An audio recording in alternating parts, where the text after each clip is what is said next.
Hey everybody, before I get started, I just want to mention a couple of ways that you can engage with me on a more personal level. I have a few avenues set up and I keep focusing on one, and I figured why don't I make a short little video talking about all of them real quick before we get into these episodes. So first thing, Patreon. There's a link in the episode description and every episode description to the Patreon, as well as a video on the feed called Major Announcement that has all the details of what each tier offers and how much they cost. I implore you to check that out. I offer a lot of cool shit for my patrons. Second thing, the Discord channel. There's also a Discord link in the episode description and in every episode description. I have multiple channels set up there for each show that I'm covering, and it's a great way to just engage with me. I have a channel set up for MMA talk as well. I'm a big MMA fan, so if you're an MMA fan, you can check that out as well. There's a link to the Discord in the episode description. And then lastly, the Facebook and Twitter. Social media. Follow me on there.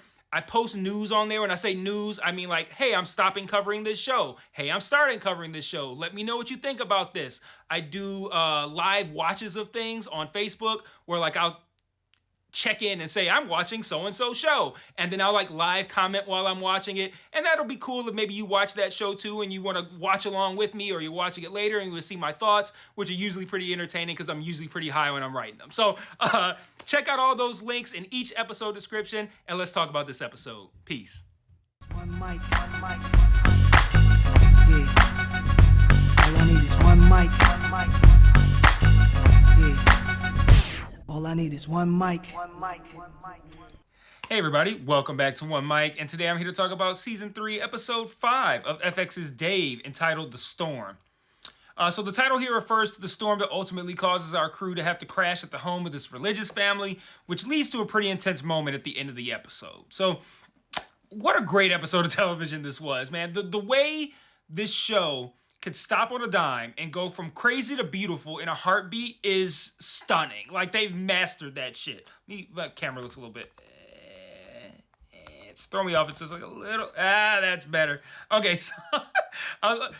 infinitesimally small difference, but it was irking me. Anyway, admittedly, it felt a little smidge bit contrived that it was another Gator moment, just because it's starting to feel like, hey, we want to tug at the heartstrings, call in Gator, but it didn't feel contrived because it also didn't feel forced. Like, it didn't feel like, hey, we want an emotional moment, let's just do a Gator thing. The show has been establishing how Gator is with women. And for them to use this episode with this religious family to help him make sense of what he's been through, I just thought it was beautiful, man.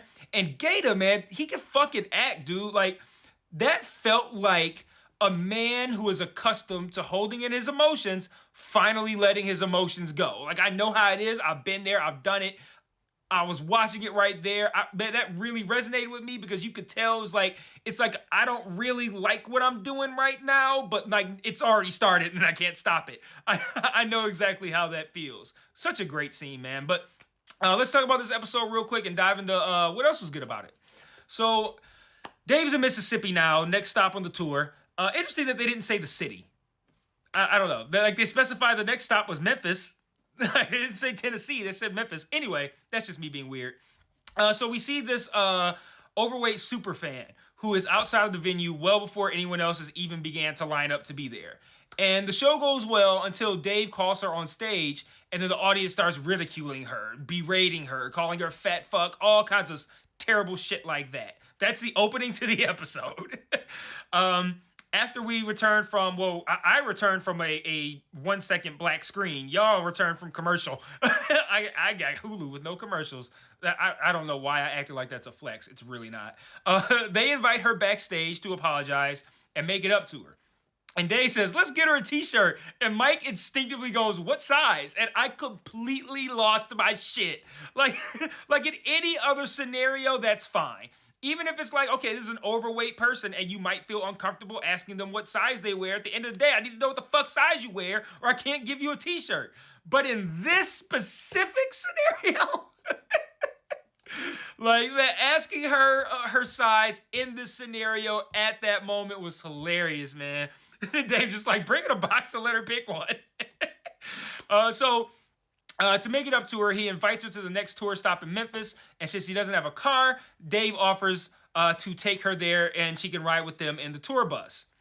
They go pick her up at the tour bus the next morning, and I immediately had concerns about this house. Like, for one, it was really long, and like to me, a long house is not a not a red flag by any means, but it just kind of felt like it was built to hold way more people than a family. And then you see like this American flag outside, and I don't know, I got big like cult vibes. Like I don't know, but whatever the purpose was of these establishing shots, it was very much meant. Well, I said whatever the purpose is, and now I'm describing the purpose. It was, I think it was very much meant to give you like a sense of like, oh shit, there's gonna be some weird motherfuckers living here, and there was. But of note, when they're walking to the house, like I don't know how loud it was. I feel like I could barely hear it, but you can hear Gator just lean over to the girl he's with and be like, I don't know, I think she has cancer or something. I thought that was funny too. Of note here is the girl Gator's talking to. Her name's Vodka, and it's Vatka. Again, shout out to the captions, not vodka like the drink. And she's some random groupie that he had on the tour bus. So they need to go in the house to use the Wi-Fi because Els has a Zoom meeting, and Gator asked where the bathroom was, and you'd have to be a real fucking numbskull to not know he was gonna be fucking that girl in that bathroom. But anyway, also of note here, we learn /see that she has a tattoo of Gator's name, and I'm guessing his dick must have reacted in a negative way when he saw it because she knew he didn't like it. I could look at his face and tell he didn't like it. And I think if you give the end of the episode about 2 seconds of thought, you could probably figure out why. Meanwhile, we see some scenes of Dave and Meg, the girl from the concert. They're bonding. She talks about a love for dance that she has, and she does some quirky dancing, and I like how that calls back to, I don't know, was it the last episode or the one before that, with the photographer and how he talked about loving women who dance quirky? Like, if you're bad and you don't give a fuck, it's cool, but if you're trying and you're bad, it's weak. Like, I feel like that was a nice callback to that to kind of let us know, like, oh, he's gonna like this girl. Like, not necessarily in a sexual way, but like, he's gonna be drawn to her because she dances wild and doesn't give a fuck, just like he does. She said that she had a TikTok page with dancing, but her parents made her shut it down because dancing is unchristian-like. And I loved in this scene how Meg says it's not like she's gonna be a professional anyway, and Dave says it's not like you have to be great at something to be successful at it. You know, in this age of social media, if you have talent, you know, pizzazz and charisma, you can do whatever you want. And I thought that was encouraging for her, and also a very true statement. Like right now, let's say for instance, this channel pops off one day. It didn't pop off because I'm the best fucking TV reviewer or because I went to college to learn how to review television and movies. It popped off because I watch a lot of shit and people like how I am. And that's what it is, you know, pizzazz, charisma, whatever, right? I don't think I have any of those things, but I might have something that people like, and if this channel pops off, that's gonna be why. It's not gonna be because I'm fucking Alan Sepinwall or some shit.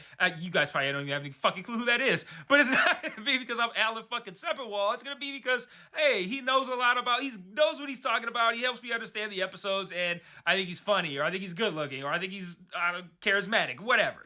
Anyway, he doesn't say it in this moment, although he does kind of say it later. But this very obviously refers to Dave in real life as well. Like, he's become successful because he's fun, he's endearing, he's unique, and he has bars. So like, because just having bars ain't gonna be enough if you a white Jew with curly hair. But like, you know, the fact that he can make a show like this, the fact that he can go on Sway and have bars and crush it and be funny, just like better than a lot of the black guys. That's why he's popping, and I think it's a nice connect to his real life.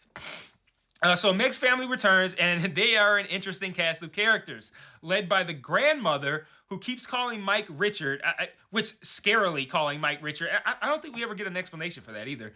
And she lets the family dog lick her pussy in front of company. So that's the grandma. What if the dog is named Richard? Like, yeah, Richard. Yeah, let's go. Was the dog? Did the dog have like reddish brown fur? Like, if it did, and then she like she like puts her hand on the dog. Like, yeah. Oh my God, what is wrong with the people? What is wrong with fucking Dave Bird, if that's his real name? Anyway, we learn that the roads are closed due to an impending hurricane, and the family agrees to let Dave and the crew stay there until the storm clears.